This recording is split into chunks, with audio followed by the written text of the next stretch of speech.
Hey, Emily. Surprise, surprise. Looks like I'm going to be fashionably late once again. But hey, I know you'll forgive me, right? After all, you should be grateful to have someone like me in your life. Oh, by the way, when exactly was I supposed to meet you? Was it 11? Well, I hope not, because it's gonna be at least another hour before I even bother leaving my cozy little palace. So yeah, don't hold your breath, sweetheart. Wow, seriously? That's the first thing you decide to say to me? Don't you think there's something a bit more important you should be dealing with in a situation like this? Nah, sorry. I got nothing. What? Remember we were supposed to meet at 11 a.m.? I've been sitting here like a patient saint for over 30 minutes waiting for you. You weren't even bothering to reply to any of my messages. I was genuinely getting worried about you. So what? What do you mean, so what? Shouldn't you at least apologize to me? What for? Excuse me? We had plans to indulge in some delicious cakes and catch a movie together. Don't you think you should apologize to me for making me come all this way to the cake shop just to wait around like some lost puppy? Not really, no. So, let me get this straight. You make your fiancé wait over 30 minutes, only to drop the bomb that you'll be at least another hour before leaving the house, and you don't even feel the tiniest bit of remorse about it? That just shows me that you couldn't care less about me or how I feel. So tell me, what am I to you, huh? Oh, I'm just running a little late. No need to make a fuss. Quit acting like I'm deliberately trying to mess with you or whatever. Honestly, you've got some kind of persecution complex going on there. Maybe you should get that checked out. No, I don't. Any normal person would be ticked off if they had to wait nearly 2 hours for someone. If you can't grasp how I'm feeling at this moment, it's pretty clear you couldn't care less about me, right? Hey, don't you dare compare me to some normal person. Our relationship is way more complex, which means you have no right to whine when I pull stunts like this. How many times do I have to drill it into your head? Stop getting all worked up over every little mistake I make. It's your duty to forgive me. Got it? Don't you dare forget that. Again with this. I agreed to marry you, didn't I? But I'm not going to do it if your attitude stays like this. Remember how I graciously agreed to meet your mind-numbingly dull family before we get married? I'll be stuck at your parents' place, dying of boredom for a whole day, just counting down the minutes until I can escape. So you're gonna wait a couple of hours for me, okay? It's absolutely nothing compared to the torture you're about to subject me to in a couple of weeks. So save your complaints, alright? What I'm going to put you through? For meeting my family? That's so rude. It's not rude considering who they are. Your dad's just some construction worker. It's not like he's some big shot or anything important. Your family should feel privileged that I even bother agreeing to meet them. I don't normally waste my precious time visiting families with low incomes, you know? Waste your time? Low income? I can't believe how insensitive you're being right now. You're talking about my own family, and you haven't even met them yet. I had no idea you had this side to you. This isn't some run-of-the-mill relationship. You should have figured that out by now. So don't you dare compare me to anyone else in your pathetic circle, because you don't owe any of those losers as much as you owe me. Anyway, I'll grace you with my presence in about an hour or so. Is my son running late for another date with you? Yeah? I was just chatting with him, and he mentioned it to me as if it's no big deal. I'm sorry, but I feel like I must have raised a selfish boy. I swear I did my best. Now I know it's not really my place to say, but lately I've been wondering if you'd truly be happy with him. The way he's treating you is just not right. I mean, I know he's not the most sensitive person in the world, but I expected him to at least show more respect to his fiancée. I hope it's not causing you any unnecessary stress or anything like that. To tell you the truth, even I've been wondering if agreeing to marry him was a good idea or not. I'm sure you're not sure about it. Why did you say yes? Why him? I hear the way he treats you. I said yes to Johnny because I owe him. What do you mean? Well, it's kind of a long story. Back in high school, I wasn't exactly Miss Popular. The popular girls made it their mission to bully me. And things got really rough. One evening, I was minding my own business, heading to a bookstore alone, when a bunch of senior guys, the really mean ones, spotted me and surrounded me. I'm pretty sure they were high or drunk or something. They started demanding money from me just to let me pass. And if I didn't cough up the cash, they threatened to take it from me in some other way. These guys were seriously messed up. Like getting suspended for drugs and assaulting teachers kind of messed up. And me? Well, I was just a girl. I couldn't even defend myself against the mean girls at school who bullied me, let alone these guys.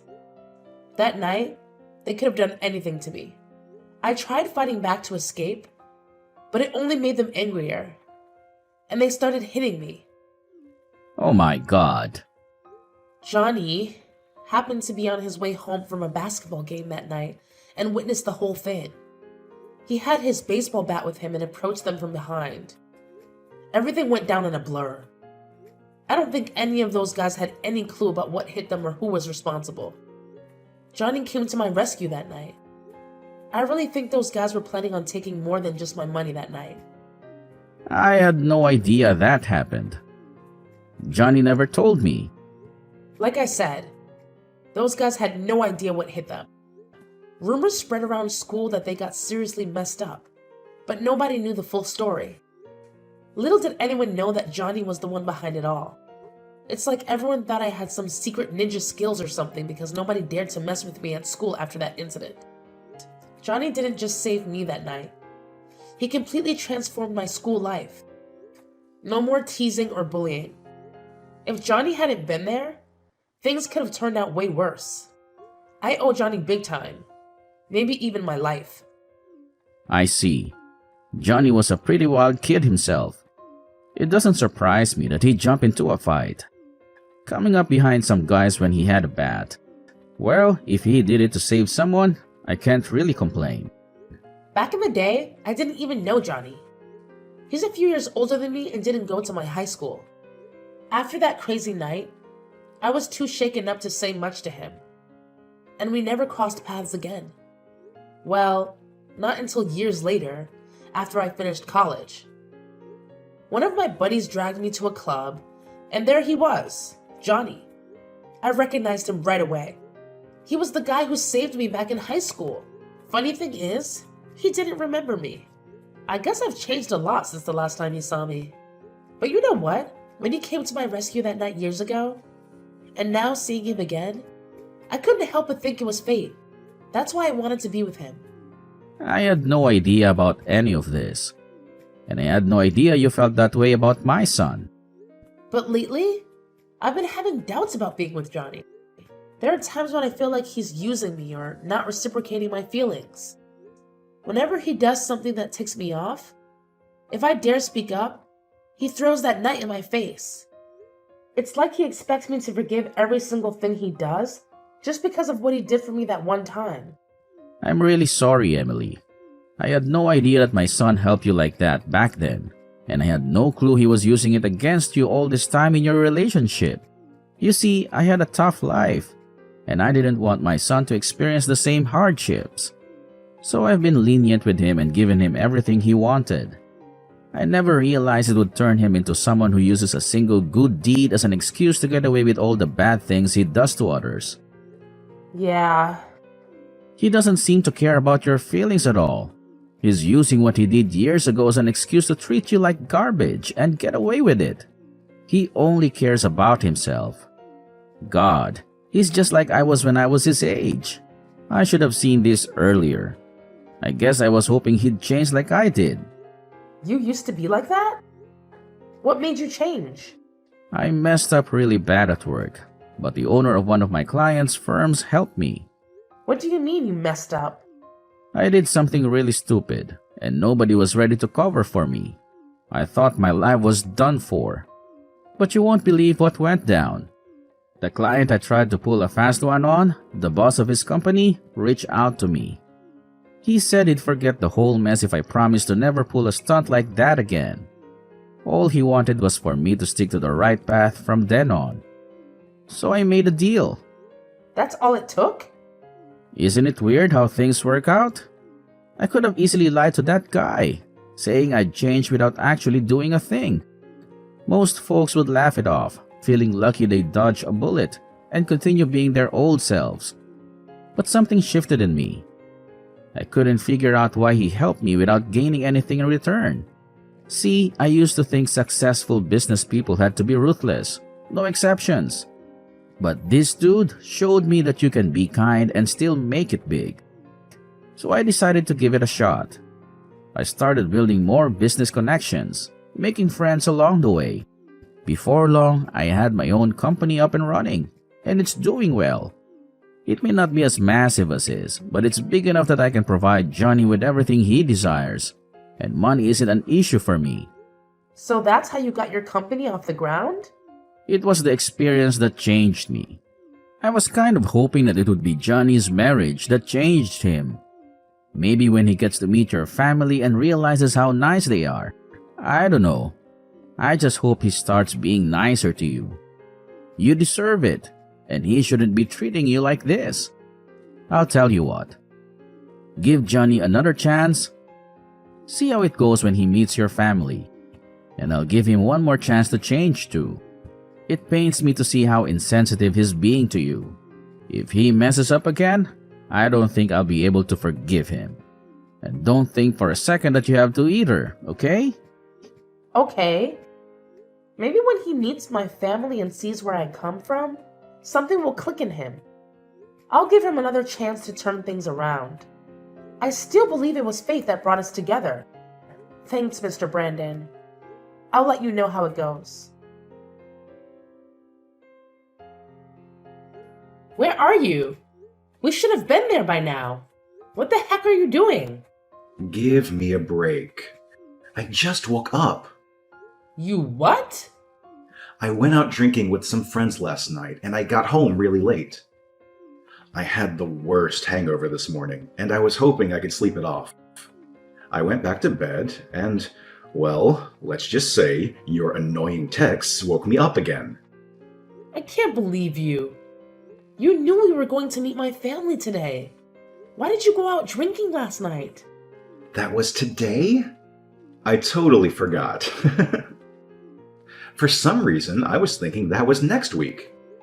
We were supposed to be there for 1 o'clock lunch. Whatever, we can still go today. Just give me a couple of hours to get ready. I'll swing by and pick you up. Tell your parents we'll be there for dinner instead. I won't be doing that. And by the way, your dad wants to talk to you. Huh? I already called my parents and said we weren't coming. Then I called your dad. He couldn't believe you did it to me again. What are you talking about? You called my dad? Just stop. I'm too hungover for any of your jokes. I'm not joking. Are you saying that we're going to my dad's house instead? My head is still pounding. I'm too hungover for this right now. Look, I don't know what you've been talking about, but whatever. Whoever's house we're supposed to be going to today, just give me a couple of hours. And tell whoever it is that we'll be there for dinner instead of lunch. And if you promise not to bug me about this on the way to wherever we're going today, I'll give you $1,000. How does that sound? Like I said, I'm too hungover. I didn't want to deal with your nagging today. What? If I give you a bunch of money, you'll shut up, right? If we're going to your parents' house today, give it to them so they'll shut up about me being late. They're poor, they need it. and I'm in no shape to hear anyone complaining today. It's a win-win. How dare you? You think you can just pay me and my family off now? If you haven't even met them yet, and you think if you flash your money around, all will be forgiven? Yeah, I do. Poor people need money, and they'll do anything for it. It's not like I'm making them work for it either. I just want them to shut up. They don't want your money, and they certainly don't need it. And neither do I. Yeah, right. Johnny, you're not my son anymore, and I'm writing you out of my will. Huh? I said from today forward, you're not my son anymore. You're nothing to me. Dad, what's going on? Are you drunk or something? Did I do something? If I did, I'll just apologize. So don't get so bent out of shape. Have you heard the phrase, you reap what you sow? What? Not only did you insult Emily's family by not going there today, you insulted her and her family by trying to pay them to shut up. I didn't raise my son to act like that. I'll never forgive you for how you've been treating Emily and now her family too. You're a disgrace to my family name. What are you talking about? You're supposed to be marrying their daughter, yet you don't have the decency to even go meet them. I thought I raised you better than this. Oh, who cares? Her parents are low-class citizens. Her dad's a blue-collar worker. They don't have any money. They should be coming here to see me, not me wasting my time going there. Then again, they'd probably steal something if they did come here. Why do you think I haven't let Emily move in with me yet? Because I haven't equipped the place with cameras yet. I didn't want her letting her parents in when I'm not home and everyone robbing me blind. You're horrible. You haven't even met them. If you hate them so much, why are you marrying Emily in the first place? Because she's beautiful and does whatever I say. Plus, she owes me. So I can do whatever I want and she can't complain about it. That's what you think a wife should be? You're further gone than I ever thought before. I was stupid for thinking you would ever change. Exactly. I haven't changed. So why are you so upset with me now? Because you never been engaged in committing to spend the rest of your life with someone before. Hey, what the heck did you do to my dad? How dare you bring him into this? He has nothing to do with you and I, and nothing to do with me and your family. I thought you were supposed to be a good girl and do what I say. But this is what you do to me?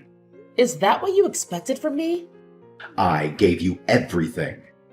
I spoiled you. I showered you with gifts. And in return, you were supposed to do whatever I said. And then you run off and tell my dad the instant I do something you don't like. Where's your appreciation for what I did for you back when you were in high school? So that's it, huh? That's what I mean to you? I finally understand. What are you talking about? Don't answer that. I don't even care. We're through. I'm not marrying you. You can forget about it. You were supposed to be the perfect wife who would do whatever I said. But I see that's not going to be the case. So just forget about it. Just as I thought. You never cared about me. You wanted a slave, not a wife. Oh, shut up. You were only after my money anyway. But too bad you're not getting it. Ha ha ha! You could have had it all, or at least half. But now, you're not getting nothing. Not even a cent. Yeah, whatever. So it's all about your money, huh? Or should I say, your dad's money? Let's face it. He's the real boss of that company, not you. You're just lucky he's giving you a job there. I mean, seriously, who else would want to hire someone as clueless and lazy as you? And by the way, Where did you get the idea that my family is poor? What made you think that? Let me set the record straight. My grandpa is the proud owner of Solid Build Construction. His company is responsible for crafting some of the most jaw-dropping buildings in the whole darn country. What? Solid Build Construction? That company is 10 times the size of my dad's. That company is huge. Your grandpa, is the owner of that entire enterprise? But you said your family did construction.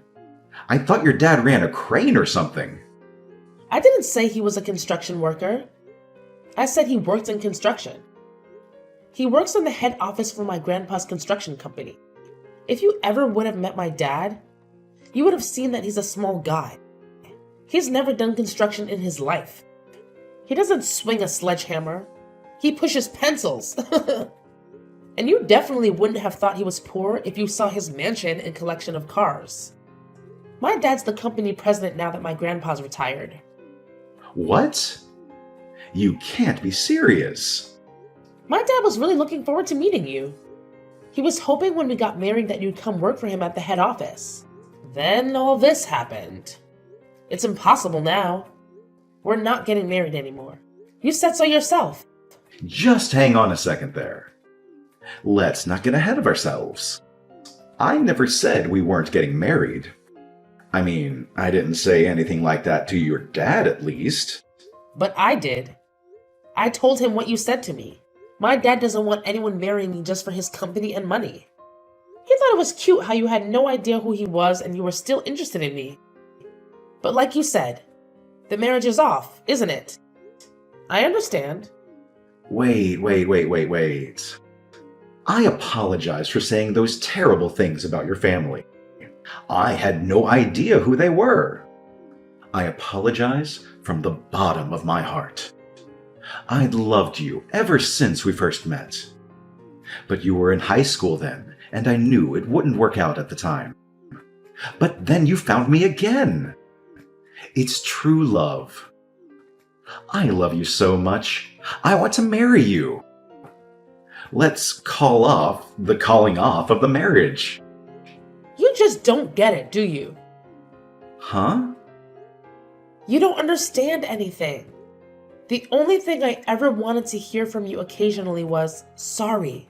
And you've never once said it to me. Despite all the things you've done to me. You've never said it to me because you don't think you've ever done anything wrong to me, isn't it? I'm sorry. Sorry. How's that? Is that enough for you? It's not just the word itself. You have to mean it. The word has meaning, and it comes with a feeling that I know you just don't have. Emily? I wanted to be with you. I really did. I thought we were meant to be together. I thought it was fate that brought you to me that night. But Emily, it was fate. That's the only explanation. Let's get married. It's what destiny wants. That's what brought me to you the first time, and you to me all those years later. No way, Johnny. You're wrong. And I've already cracked the case. Guess what? It was nothing but a big fat scam, wasn't it? Huh? A scam? What are you talking about? Come on. Don't play dumb. You and your buddies who tried to mess with me that night, you're all in cahoots, aren't you? You totally set me up. They acted all menacing, making it seem like something terrible was about to happen. And right on cue, you show up like a so-called hero, saving me from those supposed villains. Hold up. So, you were already in on the whole thing? Yeah, I found out pretty recently. I happened to catch you hanging out with those sketchy dudes who were trying to mess with me that night. So, I decided to confront them and get the scoop on what really happened that night. Tell me, what was it all about? Why did you lie to me? Well, you see, it's a bit complicated, if you can even wrap your head around that. I was just messing around with those guys, placing a little bet to see if you were gullible enough to fall for me and be my girlfriend. But you had to go and run off before I could even explain myself. And I ended up shelling out $100 to those idiots because of your little disappearing act. Then, years later, we crossed paths again, and miracle of miracles, you actually agreed to be my girlfriend, helping me win back that $100 I lost. So yeah, you're like my lucky charm or something. Aren't I just the luckiest guy ever? You're despicable, Johnny. I don't want to see you ever again. Maybe if I change my mind, I'll give you a call. Give me about 10 or 20 years to think about it. And after that, if it's really fate, I'm sure I'll run into you again. But until that day, don't call me, don't text me, and don't come anywhere near me. And if that day never comes and we never see each other again, let's call that fate. Enjoy your life. Goodbye. Emily, don't go! After that, Johnny's father not only disowned Johnny and wrote him out of his will, but he also fired him from the company. Now, with no job, no fiancé, and no father to sponge off of, Johnny was left completely on his own. He didn't have any luck looking for a new job either, as all potential employers found it odd that he was fired from his own father's company and that he didn't have any good references. Johnny tried to go back to his father and apologize, but his father was firm with his decision and sent Johnny away every time. Mr. Brandon told Johnny that he would only take him back if he could prove to him that he had changed, but Johnny doesn't think that he did anything wrong, and thus will likely never change. Things never would have needed to go that far if Johnny didn't have it in his head that he was better than everyone else. And because of that, he refused to apply for any blue-collar positions. So he was out of work for a long time. He burned through what little money he'd saved up and had to eventually sell his house and move into a tiny apartment while he continued to look for a decent job. That alone was a massive hit to his ego, but it didn't seem to be enough to change him. Maybe when Johnny hits rock bottom, he'll realize his mistakes? Maybe.